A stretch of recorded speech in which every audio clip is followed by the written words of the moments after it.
Regulars, territorials, Indians, French, Belgians. The French outnumbered all the rest. Together, they beat off all the German attacks. Their own attacks failed also. Captain Rudolf Binding of the German Dragoons wrote in a letter, "The war has got stuck into a gigantic siege on both sides. The whole front is one endless fortified trench. Neither side has the force to make a decisive push."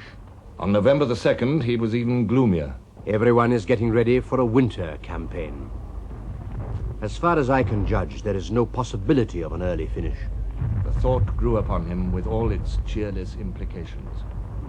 November the 8th, "We are still stuck here for perfectly good reasons. One might as well say for perfectly bad reasons."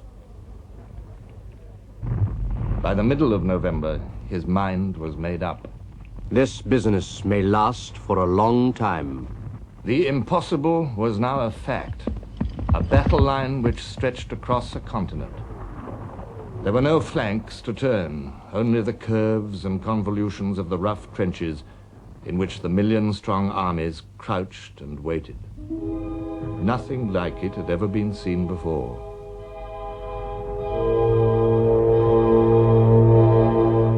All the plans had gone awry.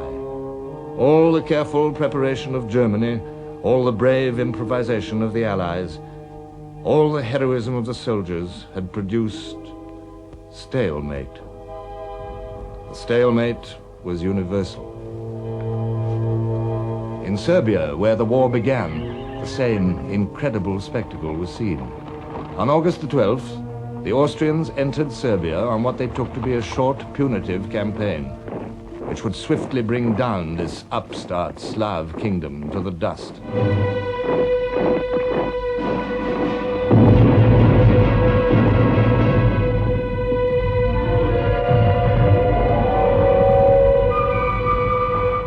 To the world's astonishment, the Austrian invasion was at once repelled. The Serbs fought with passionate fury against their overwhelming neighbors. But all the weight of numbers was on Austria's side. And after an interval, the Austrians returned in strength and with more caution. This time it seemed that they must win.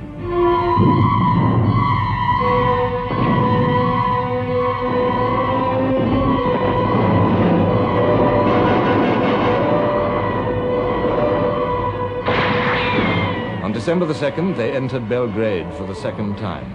Easy enough. Belgrade was right on the border. But once again, the Serbs made a remarkable rally. By the 15th, the Austrians were out of Belgrade again, and Serbia was cleared of the invaders. The campaign had been brutal and bloody. The Austrians lost 227,000 men, more than half the numbers of their invading forces. This was a war of Austria's making, but Austria was out of luck. The great bulk of the Austrian armies marched to meet the Russians, marched with enthusiasm, believing in the strength of their German allies. Less than 50% of these men were Austrians and Hungarians. The rest, mostly Slavs, had little desire to fight for the Habsburg Empire.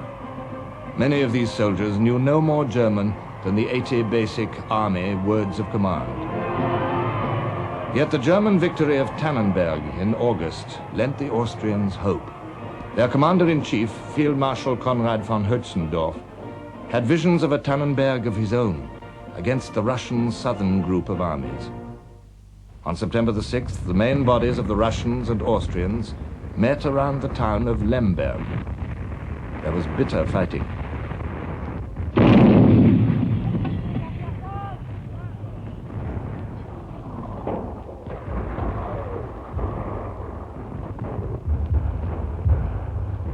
On September the 11th, the day on which Joffre announced his victory on the Marne, Conrad had accepted defeat. His casualties were enormous and included over 100,000 prisoners. The Austrians began a withdrawal, which carried them back over 200 miles. A lasting blow had been struck at Austrian morale. German staff officers cruelly summed it up in the saying, "We are fettered to a corpse." The Germans had reason for bitterness. This Austrian disaster had gravely affected their own plans and prospects, which had been so bright after Tannenberg. Now, as the Russians advanced to the Carpathian Mountains, the Germans had to turn from their own offensives to meet the threat. Their attack on Warsaw came to nothing. In East Prussia, the Russians were even able to mount a new invasion. At the root of all problems in this vast fighting area was communication. General Ludendorff wrote, "We had great trouble in getting the railway lines, which we had ourselves previously completely destroyed, into working order again. We work now with might and main to restore them. But considerable time elapsed before the railway communications were really in order." The Russian winter arrived, halting all the armies in their tracks. Germans, Austrians, Russians, they burrowed holes for shelter, struggled to keep warm, and waited for better times. Ludendorff said, "The 1914 campaign had not brought a decision, and I could not see how one was to be reached in 1915. In the East, as in the West, it was stalemate. This, too, was going to be a long business.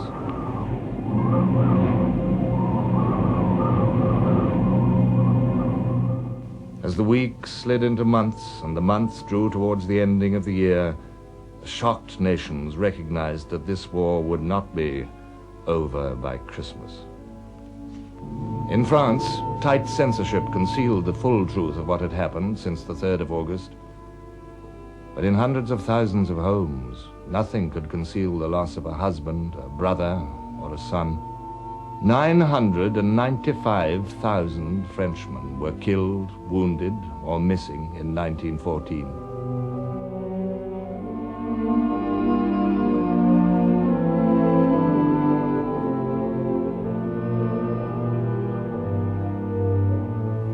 Russia's losses had been even greater than the French, and with them, disturbing signs of internal rottenness had appeared. The Russian soldiers had displayed unbelievable devotion, patience, and tenacity.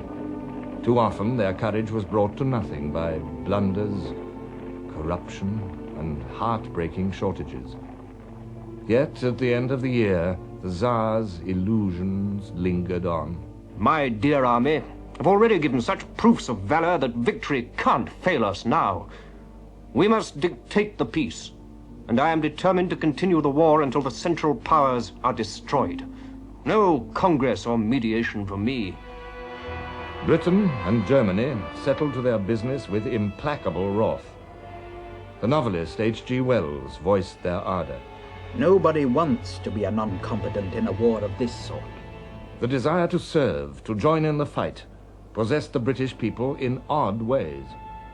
A Times reporter wrote in his diary, "People seem to be enveloped in a mysterious darkness, haunted by goblins in the form of desperate German spies.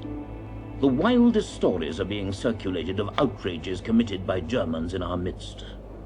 Fear of spies and fear of invasion produced hysteria, which turned venomously against Germans and Austrians living in Britain, or against their suspected sympathizers. The first casualty was Lord Haldane, the man who had created the Expeditionary Force and the Territorial Army. Haldane was accused in the newspapers of being secretly pro-German. It was even said that this lifelong bachelor had a German wife. He recalled, "I was threatened with assault in the street, and I was on occasions in some danger of being shot at." This violence turned in other directions also. In the East End of London, German shops were attacked and looted.